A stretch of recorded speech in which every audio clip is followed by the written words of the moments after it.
All right, guys, I'm here today in Wyoming doing a motor install.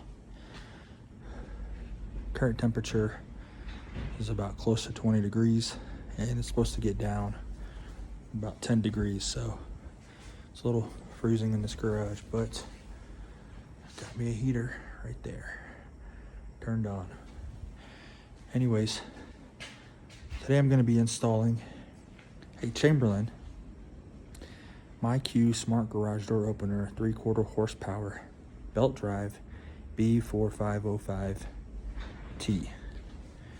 We're going to remove a solder style Genie model right there. I had some issues with it and ultimately elected to bump it up and change the model out, so that's what we're going to do right now. Just getting myself a little warmed up here to start because it's cold, and we'll get going. So I hope you guys liked the video. Don't forget, please like, subscribe, and share. Let's get this going.